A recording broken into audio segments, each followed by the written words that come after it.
Welcome to my channel Living Librarian. I'm your host Dave. I'll be sharing knowledge about consciousness, spirituality, and life. Stay tuned. The Intelligent Universe by Audrey Colette podcast. Growing up, my family was highly spiritual, but not religious. Over the years, we would routinely attribute to God events and circumstances that were inexplicable in ordinary terms. Like when my father saw that my brother had gotten into an accident before anyone had informed him about it. Or when any of us would have a dream that later turned out to be true. For our family, God was more about things like intuition, energy, and inexplicable coincidences. However, even despite my strong spiritual awareness throughout my life, my belief in God had always been based on faith. That all changed for me in July 2010. That was when my belief in an intelligent universe went from being based on faith to being unequivocally based on fact. The events that follow showed me with absolute and unequivocal certainty that we and God, in fact, are one. In July 2010, a severe thunderstorm tore through our neighborhood. At one point, I heard a loud, crashing sound that sounded like an explosion. I then heard glass breaking toward the back of our house, in the area of the kitchen. I crept toward the kitchen to investigate and saw glass scattered across the floor. As I got a little closer, I saw that one of the huge trees that lined the back of our house had fallen and broken several windows. Even as the thunderstorm raged on, all I could think about was picking my children up from summer camp. I grabbed my keys and headed out the door, but was stopped in my tracks when I discovered that the car would not start. It was a new car in excellent condition, so the car not starting seemed very strange. Fortunately, I was able to contact a neighbor whose children went to the same camp. She agreed to pick up my children along with her own. When my neighbor arrived, she began to excitedly explain that she had to take an alternate route because a huge tree had fallen across the narrow road leading to our neighborhood. From the fallen trees and scattered branches, my neighbor thought a tornado had come through. After learning how intense the storm was, the thought occurred to me, what would have happened if I had been able to start the car? Given the timing, I quite possibly could have driven directly into the storm's path. I remember praying to God and thanking Him for intervening to save my life, and quite possibly, the lives of my children. I was eager to tell someone about what happened, so I called my mother. As I was on the phone explaining what happened, I went to the window where the tree fell. As I was looking out, I noticed another tree in the same area. What happened next is impossible to understand or explain in any words or feelings typically associated with this world. As I was looking at the tree, I was overcome with the sensation that the tree had a presence I had never seen before. The initial feeling was so unsettling that I actually gasped. I told my mother that I needed to call her back. My perspective then started to shift. I felt a presence everywhere. Not only was there a presence everywhere, but that presence knew me personally. I had never experienced such a feeling before. Yet, as soon as I felt it, a familiarity and knowingness swept through me. I remember putting my hands to my face and having a thought along the lines of course. It was as if this knowledge was not new. Whatever it was I came to know that day, I somehow already knew it.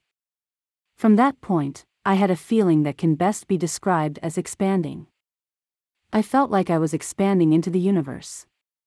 At the same time, I was the universe. I was infinite and specific at the same time. The experience filled me with what I will describe as divine ecstasy. I remember laughing and giggling and smiling and being filled with intense love and joy. The feeling continued to expand and grow to the point where I remember feeling I could not bear it. I was the universe and the universe was also me. The circularity of it was literally mind-boggling. I was overjoyed to be imparted with this divine knowledge. But at the same time, I also started to remember me, the one with children and a family. Almost as soon as I had that thought, the realization started to shift in the other direction. I started to become conscious of the body. I then became conscious of everything else: my hands, my feet, my eyes, my mouth. I realized that I was connected to a body that allowed me to speak and to see and to interact with this world. After that, I became aware that I was in my home. But even then the divine encounter did not end. Right there, in the dining room of my home, a communication started to take place between me, or rather some part of me, and this presence, which I interpreted as the universe. Although I was aware of the communication, I could not understand it, nor could I control it. I was merely an observer. The communication was essentially taking place through my body. I remember having the thought that I would not be able to interact with my children like this. Upon this thought, I was suddenly fully back in control of my body.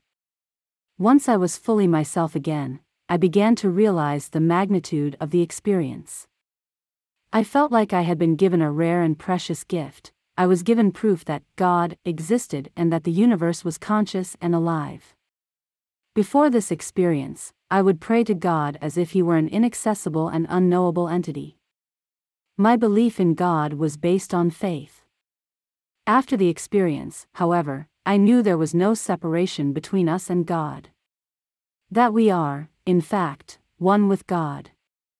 I knew with absolute certainty that there is, in fact, an intelligent and conscious presence or energy that permeates everything in existence. Whether we call it God, the universe, or something else, there is, in fact, only one presence that is alive, intelligent, and conscious. And, more importantly, this presence is a part of us and we were a part of it. There is only one consciousness that operates like a continuum. On one end we are separate, living beings living in a material reality. On the other end we are a part of the infinite consciousness we know as God. Where we fall on this continuum is a matter of perspective, perception, or realization. There is absolutely no separation. We are, in fact, one spirit, one energy, one consciousness, one presence. Following the experience, I was filled with an intense and unyielding desire to broaden my understanding of spiritual issues and to gain a deeper spiritual understanding. I knew my experience was what would be described as divine. However, at the time, I had a very limited understanding of the deeper meaning of what had occurred. To further my understanding, I began reading and researching incessantly about the topic of spiritual awakening. It became a passion, and perhaps even an obsession. I read countless books on a range of subjects, including spiritual and biblical texts to purely academic writing on such topics as philosophy, psychology, religion, and physics. I was interested in obtaining an informed, intelligent, and well-rounded view of what we refer to as God, from as many angles as possible, from the purely divine to the religious to the scientific. My spiritual experience felt deeply intimate and personal. However, I knew it was intended not just for me. I knew that I was not imparted with indisputable proof that we are at one with God experiencing itself as the universe for me to keep that experience to myself. I had a strong desire to use the knowledge and insight I had gained in some way that could be beneficial to others. At the time, I just did not know how. It was not until 2017 that I had the opportunity to truly consider how I could devote my time to pursuing my passion in the subject. After working as an attorney for the past 20 years, I came to a point in my career where I had to make a choice. I could continue working as an attorney, a career path I chose out of fear, and a job I never enjoyed. Or, I could leave the corporate world and use this time to truly discover who I was and how I wanted to live out the remainder of this human experience. Fortunately, I chose the latter. I was fully aware that I had reached a crossroads in my life, and I wanted to give myself an opportunity to appreciate the full extent of the possibilities available to me in this moment. I know with absolute certainty that I would like to spend the rest of my life broadening my knowledge of spiritual matters, practices, and experiences. I would be happy to spend the rest of my days in this realm reading, researching, discussing, and exploring these issues. Ideally, I would like to apply my passion for these issues in a manner that allows me to continue growing as a person, and to contribute to the betterment of society. Perhaps my direct and personal experience with the divine energy can be used as a basis to lead others to spiritual awakening. Now that I know for certain what my true passion in life is, I remain open to any and all possibilities and opportunities the universe may present to me that will allow me to fulfill them. Audrey.